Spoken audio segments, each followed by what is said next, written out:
So the show's called Fitting, and it came about from a desire to explore gender, cross-dressing, non-binary gender positions. So that was the initial impetus, and then brought a bit of text to Peader, who I've made the show with, that was about being visible and invisible. And then Peader had the idea to start working in some magic tricks.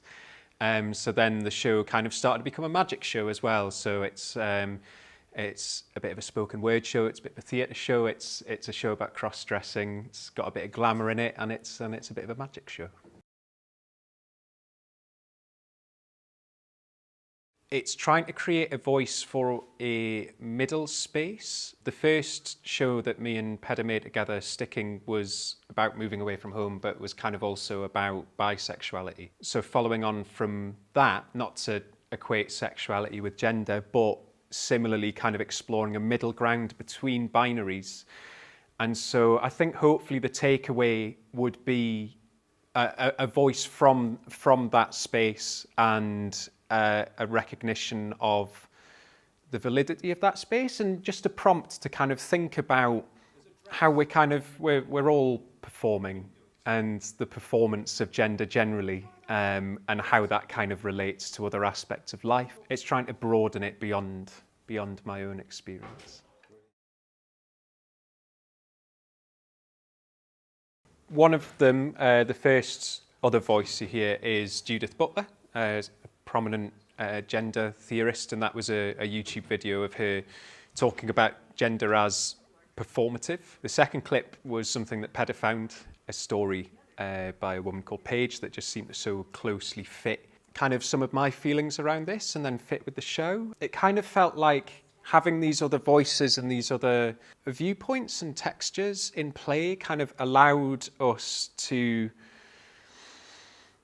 round off the show with a point about there being kind of more than one voice in this necessarily.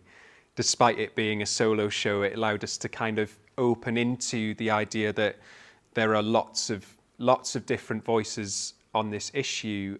A middle space is becoming more possible. Suddenly it seems more and more that a space between those positions is viable, and yeah, we kind of wanted to bring other voices into that. I guess in terms of takeaways for an audience, there was 6-7-year-old kid manifesting as female, as a little girl who was sat in the front row with her dad, who kept answering some of the rhetorical questions in the show in quite a nice kind of playful way. And so there was, I caught her eye a couple of times, and that was really nice. And sort of got a few laughs from the audience. And then chatting to his dad afterwards. It's a little boy. His dad was saying doesn't know if this is a phase or something that will continue, but wanted to bring him to this as an introduction to different lifestyles or different options, I suppose. So this was a little boy with long brown hair and a dress and sandals. Yeah, that was really, really touching, and he was really engaged and involved. Seemed to really enjoy the magic as well. And just very, very comfortable, and that was really nice to see. And I don't think I've ever had anything so direct as that, in terms of that's an actual thing that this show has just done for a person. That's an actual practical kind of, that's directly useful, hopefully.